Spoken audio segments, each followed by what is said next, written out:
Mans vārds un uzvārds ir Kaspars Zlīdnis, un es esmu 28 gadus vecs. Šobrīd strādāju Latvijas radio kā vecākais redaktors.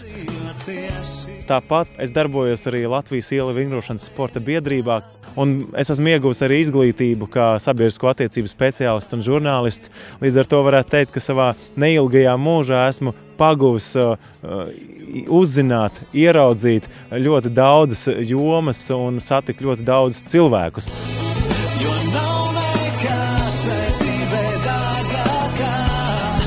Un es domāju, ka pie tā arī neapstāties. Noteikti dzīve pavērs daudz jaunas iespējas un jaunas arodus un jaunas jomas.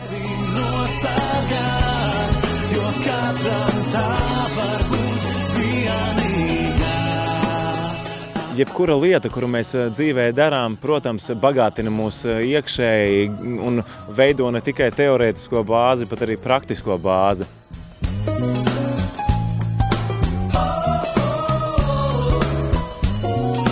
Protams, jo mēs esam mobilāki un jo mēs esam dinamiskāki un aktīvāki šajā ātrajā laikmetā, jo konkurētspējīgāki mēs esam.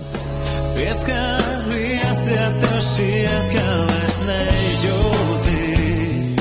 Tāpēc es atbalstu tos jauniešus, kuri dodas uz ārpusi.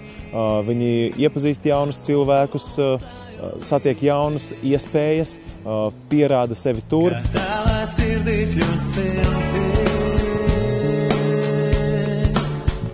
Izmantojiet savas iespējas un patiešām bagātiniet sevi.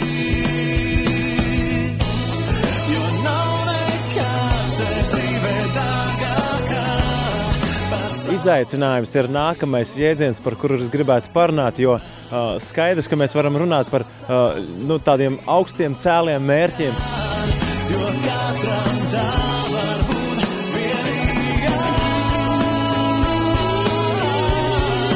Lai sabiedrība būtu veselāka, lai tai būtu vairāk iespēju, lai viņi būtu spriestspējīga un lai veidotos, teiksim, tiem jauniešiem arī viedoklis savējais par to, kā viss notiek, kā tiek risinātas attiecības. Bez šīm attiecībām nebūtu iespējams arī realizēt nevienu no mūsu mērķiem.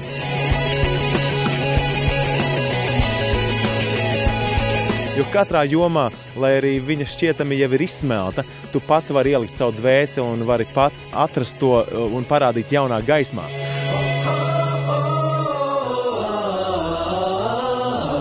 Un tāpēc ir ļoti svarīgi, ka jūs spējat noteikt šo savu vīziju, jeb šo savu izaicinājumu, darīt kaut ko un atrast visu laiku kaut ko jaunu.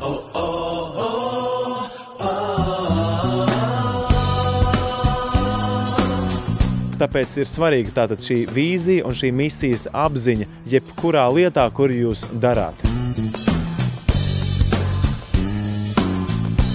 Esiet noderīgi, tas ir tas, ko es jums novēlu.